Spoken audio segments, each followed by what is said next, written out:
I was finally able to convince Jared to stay, and that there was just no way that we could financially afford it, but that I loved him and I didn't want us to be separated. I just cared about him and just really tried to give him what I felt he needed from me, from a wife.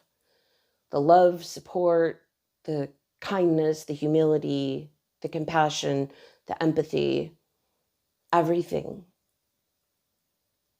And I did that for like 2 hours straight, just trying to convince him not to leave us. And it worked. And he finally decided, you're right. And Tavin and I were relieved. A few days after that, Jared, I asked him about the position in Iowa, what was going on. He said, well, I was wrong. This is a position where I can go out for 6 weeks and you guys can come with me.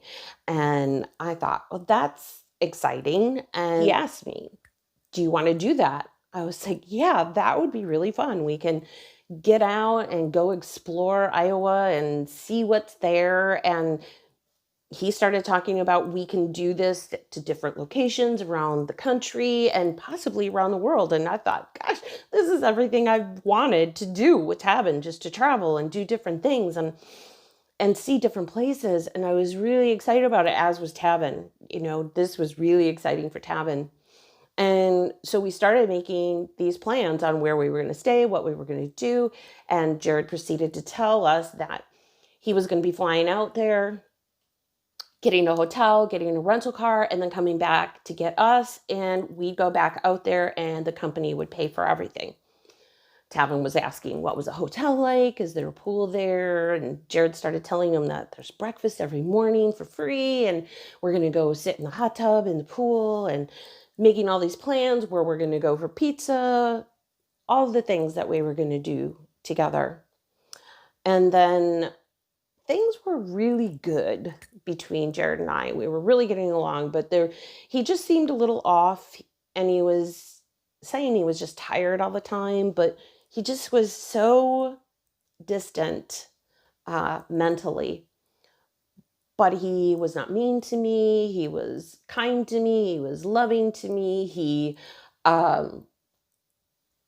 was very attentive to my needs. And so I thought that things were going well, but there was something in the back of my head that was questioning this. And so one morning, I remember when I was waking him up, I said, Jared, are you leaving us? Are you moving to Iowa? And he got so mad. He's like, no, why would you even think that?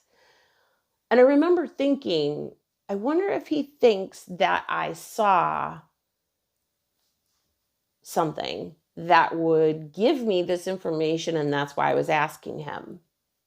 And I told him, I believe you. I didn't go through any of your stuff. I'm just kind of wondering what was going on. He's like, I'm not. I understand your fears. He was like, I totally understand why you feel like I'm going to abandon you and leave you, but I promise you it's nothing like that. You're coming out there. I'm coming to get you when I get there. And so we continued making our plans. I dropped him off last Monday at the airport. Tevin and I took him to the airport, and he was kind of nervous and excited at the same time. And on the way to the airport, we were all making our plans of, how we were going to come back in a few days, that he was just going to get the car, figure out what was going on, and he'd come back and get us. He even told us that he didn't get the hotel room for the whole 6 weeks. He said, I only got the hotel room for the end of the week because I'm going to come there and get you. And then Amazon is going to actually pay for us in a different hotel room or suite with a kitchenette and all that stuff. And I thought, that's cool. So we were making all these plans, and I ordered a bunch of food so that we could take it with us on our trip. And, once we got out there, we had food to eat and whatnot. So when we got to the airport, Jared got out of the car and he hugged me and started crying. And I was like, what's going on? Why are you crying? And he said, I'm really going to miss you. And so I cupped his face with my hands and I kissed him. And then I hugged him and I whispered in his ear, "Are you leaving us forever?" And he said, "No, it's nothing like that." He's like, "I promise you, I'm coming to get you guys in a few days. It's nothing like that. I guess I'm just going to really miss you. And I don't know why I'm crying." And then he started walking towards the door and walked right past Tevin. And I said, "Jared." And I kind of nodded my head towards Tevin, and he went over there and hugged him. But the whole time he was looking away from Tevin. He wouldn't look at Tevin. He wouldn't hold him passionately. He wouldn't embrace him. There was something so robotic about how he handled Tevin. And Tevin said, "I'm really going to miss you, Daddy." And Jared said, "Bud, don't worry. I'm going to be back in a couple days to come get you and Mommy." And then he walked away. And he went into the airport. And as we're getting ready to pull off, I see Jared in the window of the airport, just waving and smiling, this big smile. And I remember thinking, that's weird. So he texted us several times throughout the day and let us know what his plans were and everything, and how he was making one flight to the other and got to his hotel room, got the car. He video conferenced us, showed us the hotel room, and so we could see what it looked like. And then the next day, I didn't hear from him. And then the next day, I didn't hear from him. And so I texted him. Tavin was trying to text him on our family chat and he wasn't responding. And I thought, this is really weird. So I texted Jared and I said, "Is this what we've become now?" And his response to me was, "Yes, I'm sorry. I did transfer to Iowa and I'm not coming back. We're too unequally yoked," meaning I'm not Mormon, "and our marriage is over. Sorry." He broke up our 14-year marriage on a text. 14 years. And I can't get a word out of him edgewise. He blocked me for a few days on the phone. He got $10,000 to move there and took it all. Says he'll pay all the bills here, but I know that won't happen. I know he won't do it because that's what he did to us when we left Arizona. He promised. He even signed a legal document that we had notarized, knowing full well he was leaving, that he was moving to Utah when I didn't know at the time. He had convinced me he was staying in Arizona and that he had this great job, and he did have a great job, great pay, and that he was going to stay there so he could keep working to make this money to send to us. He told me all of that knowing full well he was leaving for Utah the day after I left. He had already quit his job at the time that he signed that document. So his legal word, he can't keep.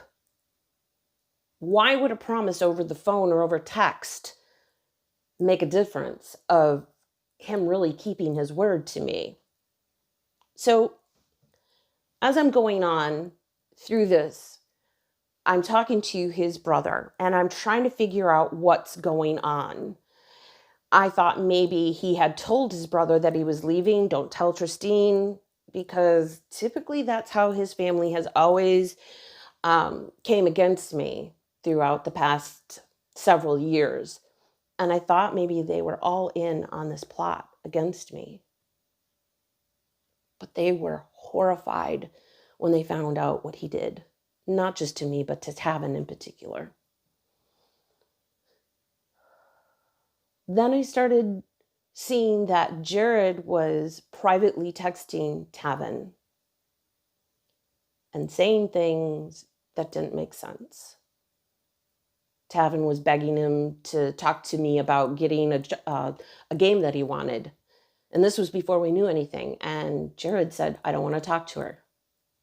And Tavin's like, you can text her anytime, Daddy. Just ask her about this game because I really want it, but I know she doesn't want me to have it, but can you just ask her? And he's like, promise me that you'll talk to Mommy about this game. And he said, no, I'm not going to. Tavin didn't understand. And then when Tavin found out that he left us and he wasn't coming back, Tavin was trying desperately to text him and say, please come get us. And Jared's response was, I can't. Sorry. Every time that Tavin would spill his guts out in so much pain, all Jared would respond was, I can't. Sorry.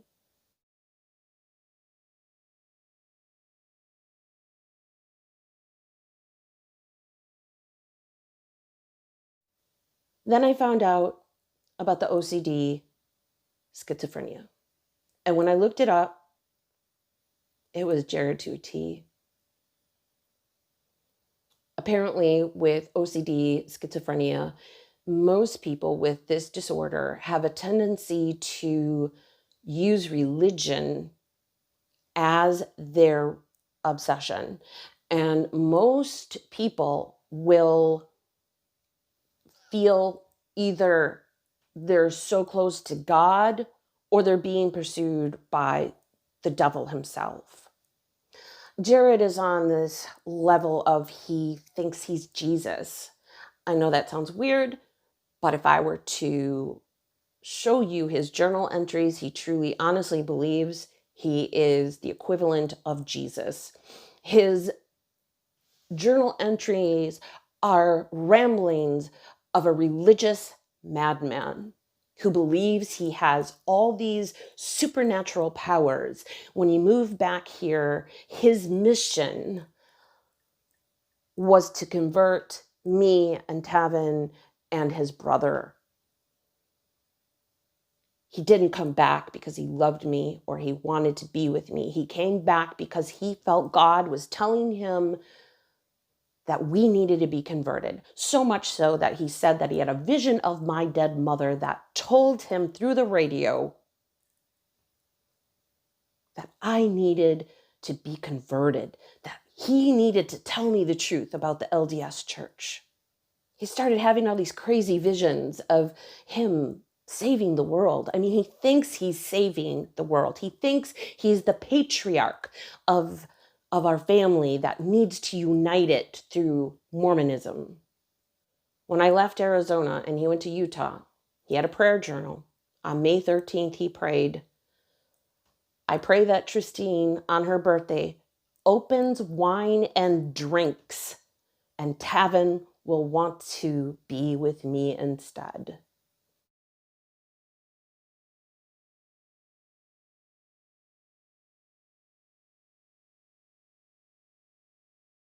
In other words, he wanted me to become an alcoholic so that Tavin would not want to be with me anymore. He prayed over a suit when he was in Utah, when we were still married. He prayed over a suit that it would lead him to his Mormon wife.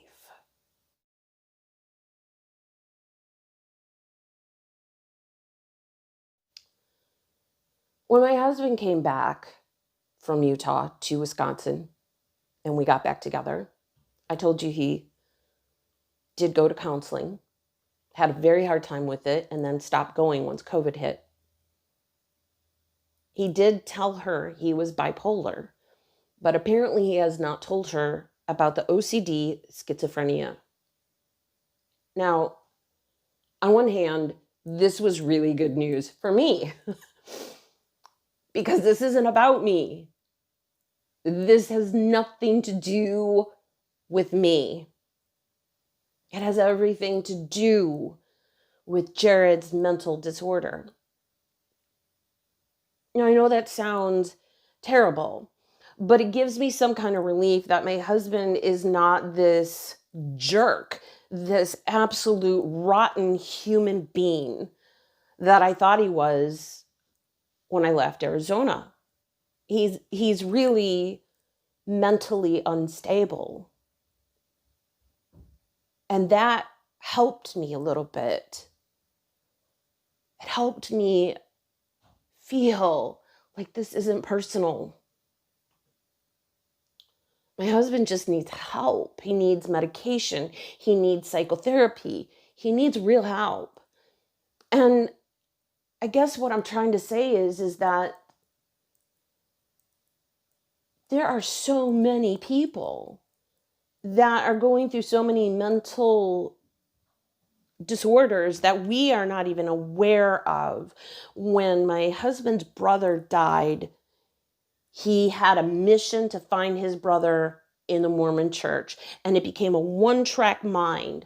But the problem was that I had another person on the other side who's just as mentally unstable, guiding and leading and manipulating Jared through his sickness and making him believe that all of his delusions are real.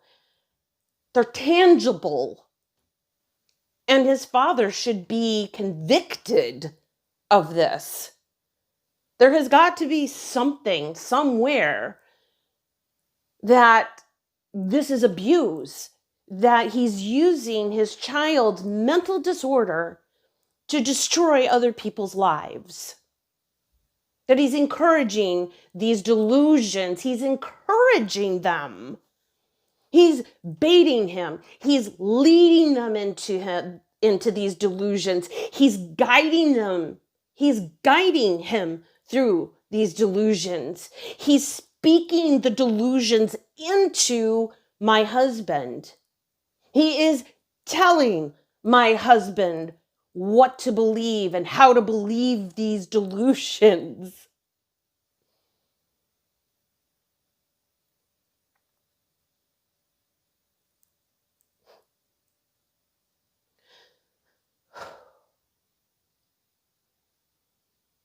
And where do you go? What do you do with that? My fear is that there's no cure and he's gone. And this person that I'm really afraid of now, who I don't know what his father's going to tell him next to do to me in heaven, he's already texted me saying, I want my boy. I want him, my son.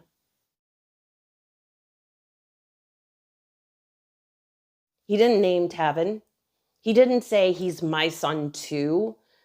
And knowing this disorder that he's dealing with and he's not taking care of properly, I am fearful for my life and for my son's life.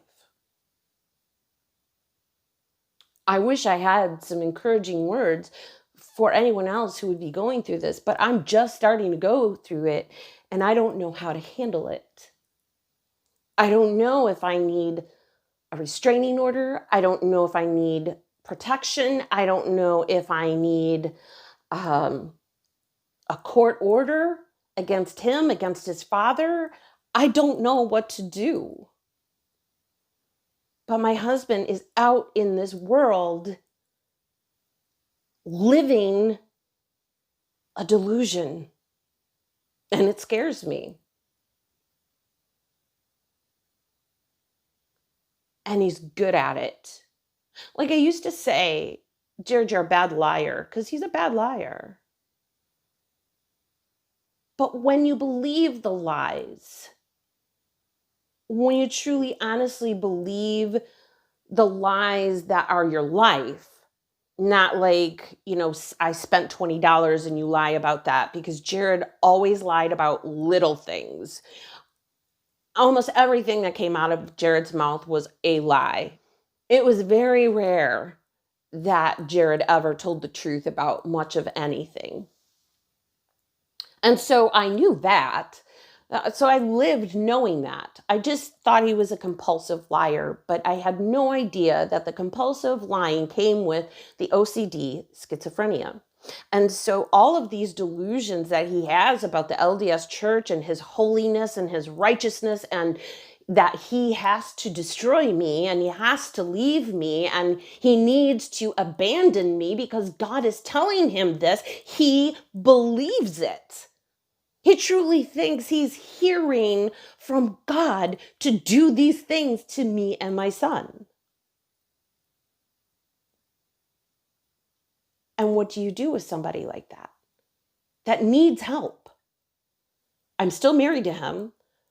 I mean, even if I were to file for divorce, it's not going to be for another 6 months before it's finalized. So do I have the legal option to make my husband get the help he needs? I don't know. But if any of you know, I would really appreciate your help. I'm stuck in limbo right now. I feel free and I feel relieved from this madness that's been going on for almost 4 years of my life with him. But I miss my husband. I miss the man I married. But I'm beginning to wonder if that wasn't part of a delusion as well. If I wasn't part of a delusion. He was obsessed with me, absolutely obsessed with me, and kept telling me that he truly believed that God sent me and showed him these visions of me his entire life.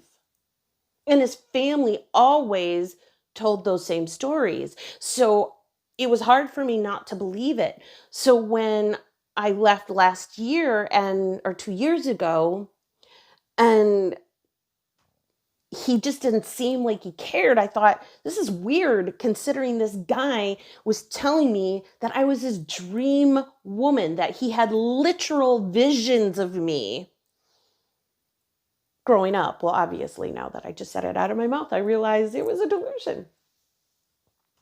And it could have been anybody that he could have latched on. But I believed it. And I had a child with him at a very late age in my life. And now I'm just stuck. And I can't go back and change anything. And so now I have to figure out how to get through this mess, how to handle it, if I should handle it, if I should just get away. But then I'm scared for Tevin. I don't ever want Jared to be alone with Tevin ever again. Not just because of these disorders, because that sounds bad, but there's so much more to this story, particularly as it concerns sex and his porn preferences. It all starts to make sense and it scares me, and I don't think I can trust my husband ever again. And he scares me. This whole thing scares me.